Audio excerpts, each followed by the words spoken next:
Welcome to the Reality Revolution. I'm your host, Brian Scott. We are returning to the Psychiana series today, and this is going to be lesson 12. This lesson continues to broaden our understanding of the law and refers back to some of the earlier teachings. We are also introduced to some new affirmations, some of the newer ones since the earlier ones, to change what you're affirming.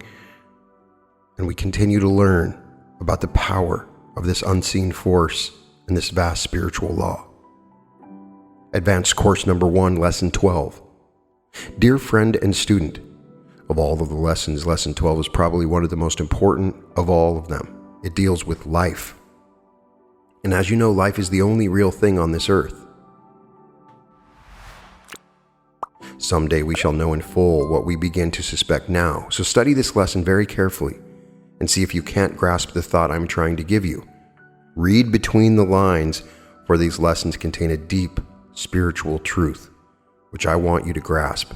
Your friend and teacher, Frank B. Robinson. In this lesson, I deem it advisable to go a little further with you into the realm in which we are pursuing our studies. For too much cannot be learned about the existence of the mighty operating spiritual law we are discussing. Before I can go any farther into it, however, I want to call your attention to an Associated Press dispatch which appeared nationally in the columns of the press throughout this country on February the 22nd this year. The clipping is mighty interesting and is in absolute line with what I am teaching you here in these course of studies. Long before any scientist had advanced this theory, I was publishing it to the world.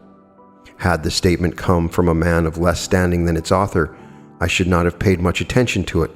As a matter of fact, however, scientists the wide world over are recognizing the staggering fact that there is in existence an unseen power so dynamic in its essence that all other powers and forces fade into insignificance beside it. I put that statement into print over 2 years ago, and the fact that the scientific thinking minds of the world are now scientifically recognizing the truth of that statement is evidence beyond any reasonable shadow of doubt that I know whereof I speak.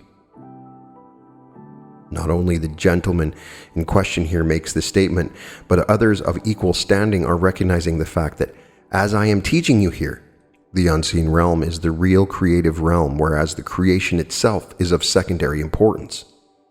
The cosmic ray of Dr. Millikan is an established fact. The scientists are mostly agreed also regarding this ray, that it is an emanation of, or perhaps the cause of, a universe that is building up. I've already referred to one man who thinks that this ray is an emanation from a disintegrating universe, but I think that gentleman is very wrong. He's entitled to his opinion, however, and I am glad that we are not all agreed on the subject. It is always the doubter and the thinker that finds the truth, and not the one who blindly accepts. So I am happy that the English scientist I mentioned in a foregoing lesson holds the view that he does hold. That gives those of us who hold the opposite view a chance to investigate further and find out, if possible, which is correct. Certain it is that the mighty truths of creation are at our hands. They do not lie in some future life. We cannot perhaps grasp them fully now, but you may depend upon it that it is here on this earth where these mighty truths will be grasped, not in heaven. As I consistently claim, there will be found under and over and all around this marvelous creation a vast spiritual law.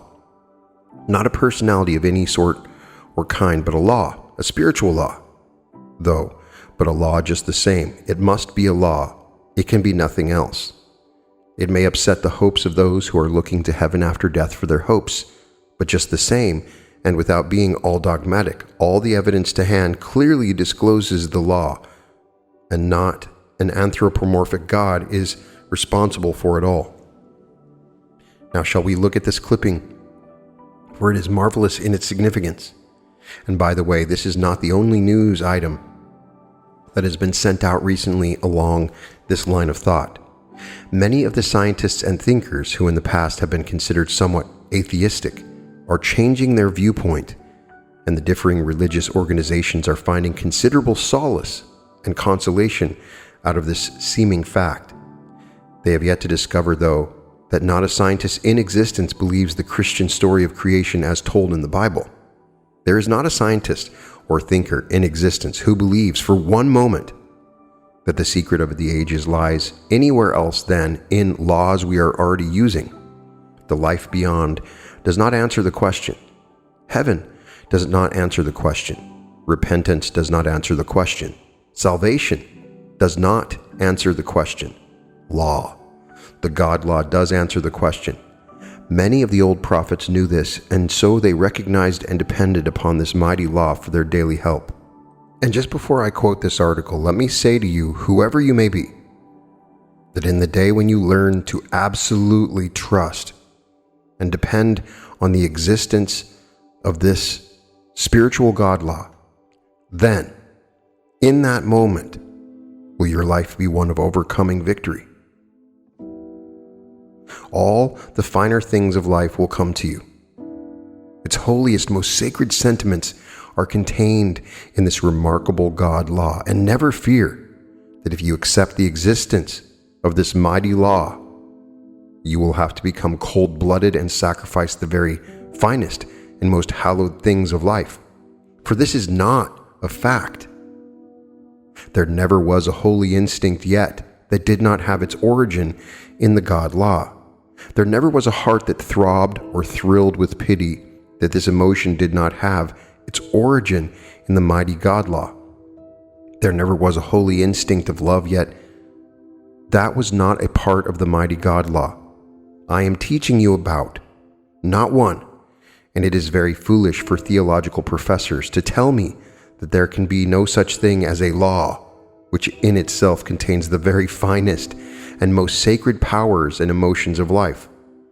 This is what some of them sometimes attempt to tell me, and in reply to such statements, I usually reply, who said so? Who was it that ever said that such a spiritual law could not exist? Why, those who have manufactured a God of their own, that is all. Naturally, you could not expect a Roman Catholic to believe in the existence of the mighty God law I am teaching. Or could you expect a good Presbyterian brother to believe it either? Consequently to them, I am all wrong. I know nothing whatsoever of spiritual law. I am an outcast from all that is good and noble. I do not believe in Jehovah or Yahweh, and so am teaching a gospel that is not true. This is what a lot of them tell me and write me. Not as a matter of fact, the fact that these good brethren deny the power I teach is not at all evidence that such a power does not exist. They deny every other teaching than their own. But you see, there is another side to it, and a side which I know, and which they cannot possibly know. Certainly if there exists the law or power I teach, these good brethren cannot know of it, because my teachings seem to be so fundamentally different from theirs. But just the same, I can produce an overwhelming mass of evidence which will prove that I am not entirely wrong. I can prove to the satisfaction of any reasonable man or woman that I am using and teaching my students to use a law or power or force of which these religionists know nothing at all. I say I can prove that. I don't just make an empty statement that all these other fellows are wrong, although if I did, they could never prove their story. But I do make the statement that this spiritual power exists. And furthermore, I can prove it, and will prove it to your satisfaction before I get through with you. Religion is all if it can be proven, but it isn't worth 2 whoops of a cat's tail if it can't be proven. You may take all the varying and multitudinous systems of religion and put them all in a sack, and if they cannot be proven, I wouldn't give you 10 cents for all of them. I would rather stake my hope of the joys of this life and whatever future life there may be on the existence of one known truth than I would on miles and miles of religious theories that cannot be proven, for truth is truth. It never changes. It never varies. It is absolute. And these mighty searchers into the spiritual realm, these thinkers and scientists, are fast finding out the fact that for over 2 years now, I've been steadfastly advocating. And that is the existence of this mighty, divinely natural spiritual God law I am here teaching you. Here's the clipping. Read it carefully. I don't say that I agree with it all. I don't know. But in essence, I do agree with it. In fact, it is exactly what I'm trying to put across to you. Distant space may hold life mystery. Scientists conceive civilizations dwarfing ours on older worlds. Chicago. Inhabitants on distant worlds as far superior to mankind as men are to single life cells are visioned by Dr. William Macmillan, professor of mathematical astronomy at the University of Chicago. He outlines his theory in amplifying a brief article of his published January 16th, in which he voiced for the first time the skepticism of many American scientists toward the explosion of the universe idea advanced by the Cambridge astronomers Eddington and Johns. They hold that the universe is gradually wearing down to a state where all matter will become a vast, inert mass, formless, lifeless, and cold. Universe infinite. Dr. Macmillan conceives a universe infinite in time and space, and pervaded by a fine structure of unknown composition which diffuses energy amidst all forms of matter, so that the supply of energy remains the same. Out in the heavens, perhaps, he said, are civilizations as far above ours as we are above the single cell, since they are so much older than ours. Magnificent forms of life have grown up over magnificent stretches of time, only to perish in some cataclysm. Magnificent forms of life will always grow up if this theory be true, that the universe is continually being rebuilt at some unknown sub-electronic level, taken from the Associated Press report. If there's one thing more than any other thing that brings to me the spiritual strength I need so much daily, it is the thoughts of this immense spiritual realm with its accompanying power. Just to realize for one moment the vastness of the creative life spirit fills me with a buoyancy that nothing else can duplicate.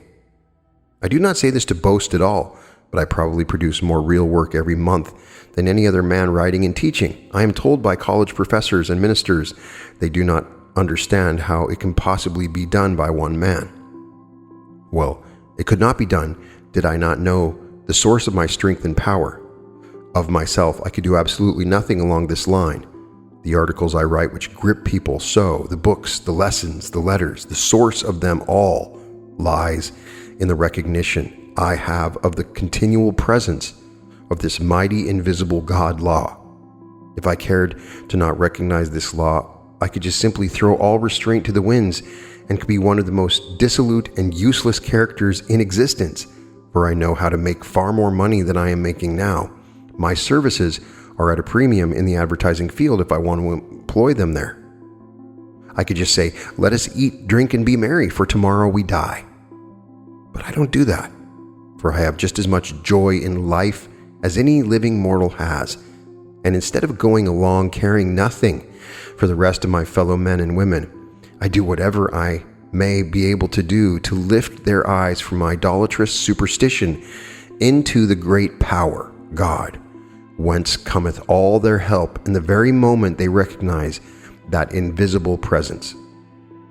I do not profess to know all about spiritual law. I wish I did, but I know something of the existence of the God law, and I know how to apply it to just a tiny little bit. And so powerful and so immutable is this law, there is no wonder that no matter what I do, it is overwhelmingly successful. The secret, you ask? Well, brother or sister, listen to me. I just simply know of the existence of the life spirit, and when I want a little guidance along any line, I just keep still, and with a smile on the face, I recognize and depend upon the God law to point out the way. And I have never been disappointed yet, and I never shall be.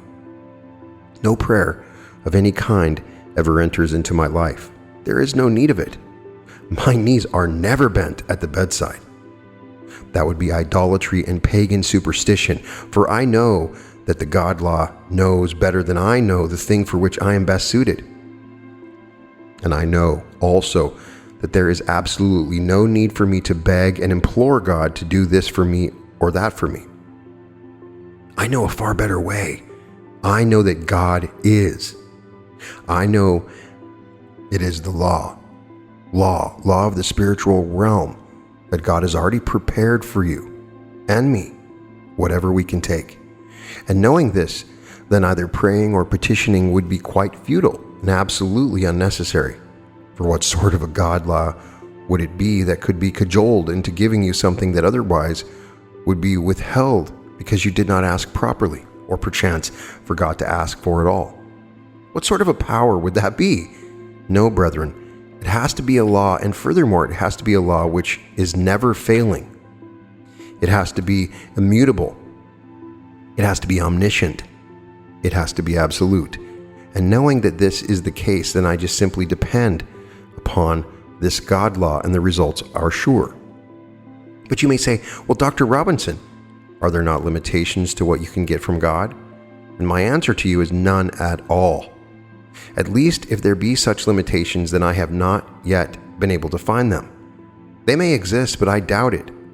Remember, please, at this point that the human race has not yet emerged from the state of religious superstition and tradition. And until it fully emerges, there can be no universal recognition of the existence of such an almost unbelievable power as there is.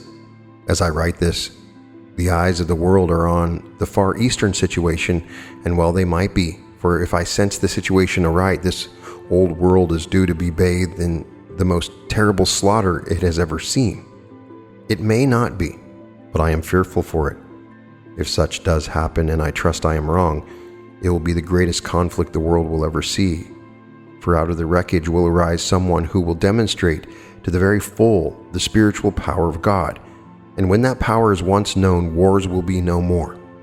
Men and nations will see how absolutely criminal it is to even build a battleship to either attack or defend. But that time is coming. Humanity has reached the point at which it is beginning to realize the fact that even though one has all the material possessions he may desire, it means nothing if the blood of others is on their hands. No, the root of sin, as the church folks call it, has to be destroyed. And you will remember that there is but one sin in the entire creation, and that sin is doubt of the existence of God. Doubt of the existence of the spiritual God law. Doubt of an overshadowing intelligence behind it all. Doubt of everything and everyone, and this doubt or fear will have to be absolutely annihilated before men and women can possibly know God. And I'm going to say right here, even though my religious friends don't like it, that supernaturally revealed religion is directly responsible for this calamity of fear that rules the world today. For centuries, Japanese have been teaching their youth that the finest thing in the world is to die in battle. They are taught that if they die fighting for their country, they are sure of heaven. And they have been saps enough to believe it, and as a result, no one knows where the end of this Far Eastern situation will lie. It is bad any way you look at it, and I am somewhat apprehensive that blood is to run very freely before God steps in and takes a hand. By this I do not mean the church God by any manner of means, but you will find out that if this calamity comes, the God law will, through its operation, put a stop to it before it is completed. Mark this down and remember what I am saying to you about this calamity, for calamity it is. But the human race had to go through it, it seems. It seemed to be in the cards, and the quicker we get over it, with the quicker will men and women see the ghastly farce of it all. Will the lion ever lie down with the lamb? I think so, but neither the return of Christ or anything the church can do will have much to do with it. Christ will never return. Perchance some man will become so imbued with the Spirit of Christ, the greatest of all prophets, that he again will put into actual practice something of the marvelous power of God. And the human race will see it next time. This lesson is not intended to be a discourse on religion, but it is very pertinent to our studies that you be fully conversant with every phase of the operations of the mighty God law, here and now. And above all, I do so want you to know in whom you are believing. I want you to actually know and perhaps understand something of the mighty power of the God law, which law properly applied can and will bring to you through its operation everything that you can possibly and reasonably expect to receive throughout life. It may be discovered that it can bring you more than that, but I think you will be satisfied if it brings you the desires of your heart, will you not? This article I have reproduced here will, I think, give you a stronger picture than ever before of the real size of the universe and should open your eyes a little to the spiritual power behind it all. It will give you perhaps a faint glimpse of the power I am trying to show you how to contact in order that both health, success, and happiness may manifest themselves in your own individual life. We have seen that the chances are many to one that there does exist through the ether and in fact throughout the entire creation an invisible cosmic force or law or spirit, which as such is responsible for the entire creation. Now get that fact firmly planted in your mind here and now. We have seen further that the unseen or spiritual part of you is the real part. We have seen that your own invisible thoughts are the things which are a part of this great invisible creative spirit or force or power. We know that now to be a fact. I have shown you that when you concentrate your thoughts into this great, vast, unseen spiritual realm, this God law immediately has begun to bring to you in actual manifestation the things you desire. Not because this great God law can be changed to suit your individual needs, but because this great God law is responsible for your existence in the first place. And if it knew enough to produce you as you are, then certainly it knows enough to give to you that which is necessary to complete the job of your own perfect health, happiness, and success. Now listen to me, a moment please. The only thing that stops you from having the things you desire is your unbelief in the God law. But you will remember you are doing exercises designed to put into operation, in your case, this invisible God law. And the thing for you to do now is to keep eternally before you the thing you want. Keep eternally at this sending of your thoughts into the God realm, and then wait with an expectant attitude, always alert to the promptings of this mighty law. For the spiritual law works through what we look upon as natural channels. Gold does not drop from the sky in your lap. Health will not immediately manifest if you are not in a state of mind to receive it. The conditions necessary for the blessing and gifts from the spiritual realm to manifest are, first, an absolute faith in the existence of the all-creative intelligence which created you in the first place. Second, the desire for what you need impressed into the spiritual realm with never-wavering precision. Third, the ability to follow the leadings of the spiritual realm from whence these things must come. If you're a weakling, then get strong. The God law likes nothing better than to have you put it to the test. It's like you going into a bank and asking the banker for a loan. You go in there, state your needs, and the banker says, okay, I'll let you have the money, just sign this note. You go to the teller's window and the banker hands him the note telling him to honor it and put so much money to your credit. But how utterly foolish you would be if when the money is handed to you, you were to back away saying, no, it's too good to be true. I don't believe that banker wants me to have the money. Well, it's the same identical thing in the God realm. You perhaps think that this power cannot give you these things. Well, if you do, then take it from me, no one will lose but you. It won't affect me any. I know I can get whatever I need from God. You can too. I believe in this God law. You don't. That is the difference. I don't think through that many of my students doubt the existence of the God law now, for too many letters continually come to me telling in no uncertain terms of the benefits to be had by my students from the God realm. Cannot you see that this material world will pass away? Do you not know that it is fast cooling off? Do you not know that the moon you see so often is but a cooling sun? Surely you must know that the real power behind creation is an unseen and eternal power. Of course you do. then why not definitely say to yourself right now, I am receiving that which I need from the God law? If it will make you feel any better, you may say, I am receiving that which I need from God.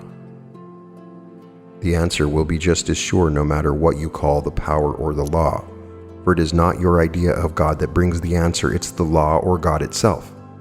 I don't care what you think God to be. There are as many differing ideas of God as there are stars, almost, but the fact is that outside of them all, there operates the law of God, and none of these many religions have any more truth in them than the other one has, for the God law cannot be contained in any man-made system of theology, and God himself did not make a system of theology. It would be entirely unnecessary when the true fact of the existence of God is known. Theology is not needed then, for the God law is self-existent, self-supporting, and fully satisfying and fully able to give you whatever things are right and true. If your main desire is for health, the power of the life spirit can give it to you. If your desire is for success, the power of the life spirit can bring it to you. If your desire for happiness, the power of the life spirit can bring it to you. Now, the question is, can you take it?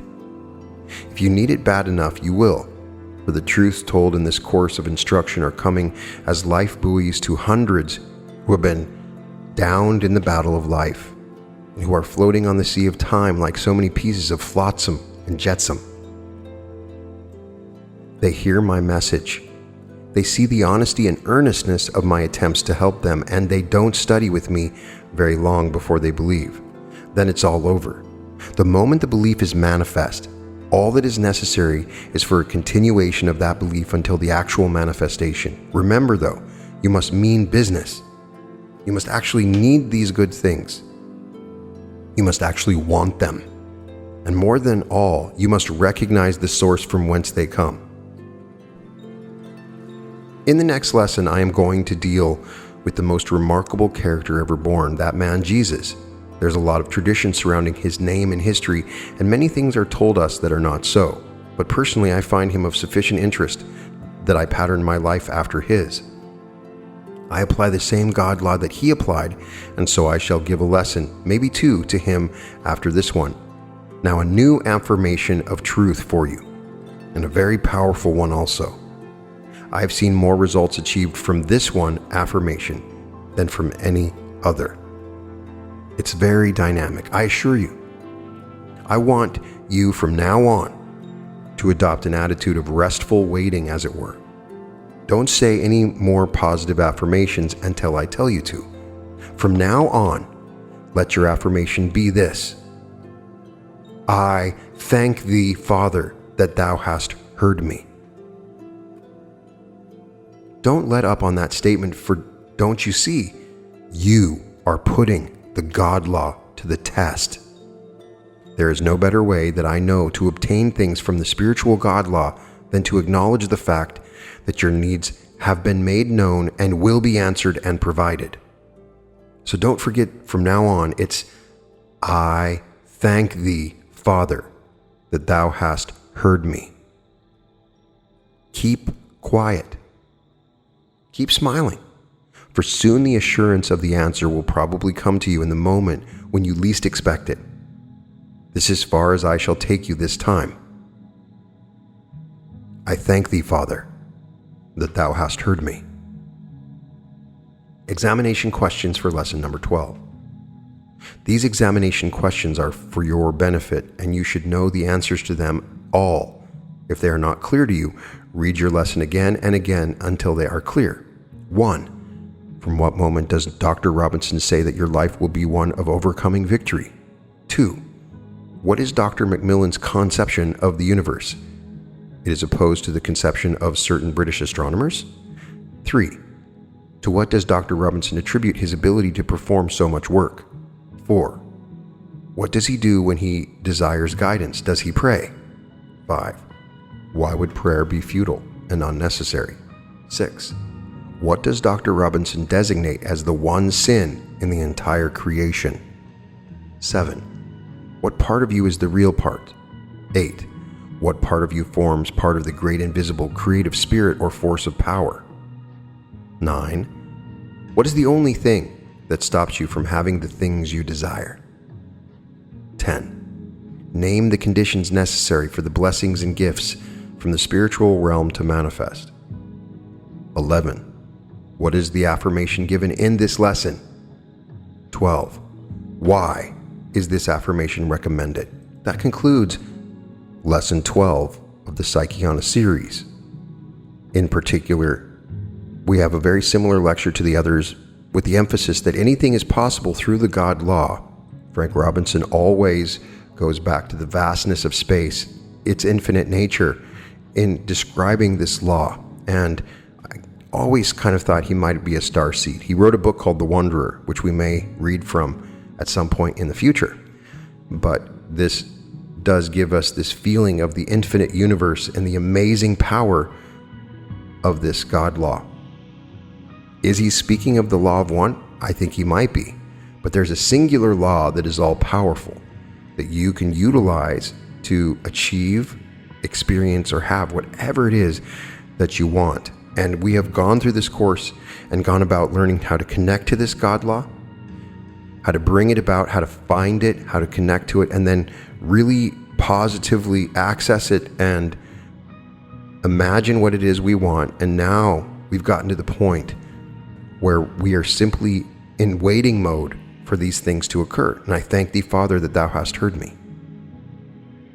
If you go through all the lessons, one every 2 weeks, and practice them slowly as he has done, you may find a greater benefit from the Psychiana lessons. I do get texts and messages that say it's kind of repetitive, I don't really like it.